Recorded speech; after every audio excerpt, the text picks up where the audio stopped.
Hello everyone, I'm Dr. Richa Sanukhani, dermatologist, cosmetologist and hair transplant surgeon at Hair Free and Hair Grow and The Bath Set. So बहुत बार patients का ये question रहता है कि ma'am हम hair transplantation तो करा रहे हैं बट हमें हेयर ट्रांसप्लांटेशन के बाद कितने पीआरपी सेशंस की रिक्वायरमेंट रहेगी और किस तरीके से हमें ये पीआरपी सेशंस लेना होगा। तो इसके लिए हमें ये समझना जरूरी है कि पीआरपी थेरेपी है क्या और हम ये क्यों कर रहे हैं। तो पीआरपी का मतलब है प्लेटलेट-रिच प्लाज्मा, मतलब आपके ब्लड में भी ऐसे कण होते हैं जो आपके बालों की ग्रोथ को इम्प्रूव करते हैं, या हम बोल सकते हैं कि उसमें ग्रोथ फैक्टर्स या फर्टिलाइजर जैसे केमिकल्स रहते हैं जो आपके बालों की ग्रोथ को प्रमोट करते हैं। तो किसी भी तरह का हेयर फॉल हो, अगर हम उसमें पीआरपी करते हैं तो वो हेल्पफुल ही रहेगा। अगर आपको हेयर फॉल न्यूट्रिशनल डिफिशिएंसी के कारण हुआ है, या आपको हेयर फॉल किसी बीमारी के कारण हुआ है, या आपका genetic pattern of hair fall है, अगर हम पीआरपी करते हैं तो वो आपके हेयर के लिए एक फर्टिलाइजर की तरह एक्ट करता है और उनकी ग्रोथ बढ़ाता है। Coming back to hair transplantation, तो अगर हम हेयर ट्रांसप्लांटेशन के बाद आपको पीआरपी सजेस्ट कर रहे हैं,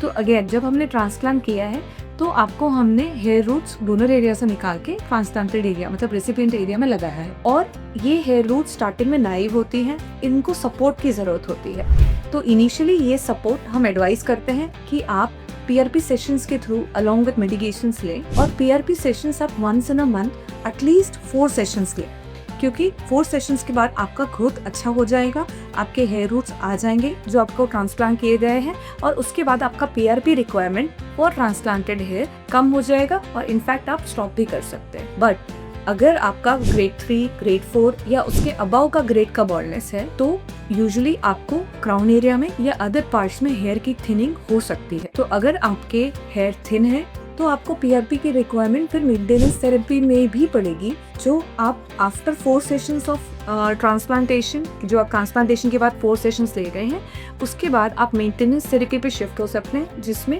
इनिशियली आप 2 मंथ्स में and later on once in 3 to 4 months PRP sessions ले सकते हैं। तो अगर हम नंबर ऑफ पीआरपी सेशंस की बात करें तो अगेन ट्रांसप्लांटेड हेयर पीआरपी पे डिपेंडेंट नहीं है। अगर आपका ट्रांसप्लांट हो गया है, आपने 4 सेशंस ले लिए हैं, तो उसके बाद आपको पीआरपी का रिक्वायरमेंट इतना नहीं होगा। But to maintain your existing hair you will definitely require PRP sessions once in 3 to 4 months.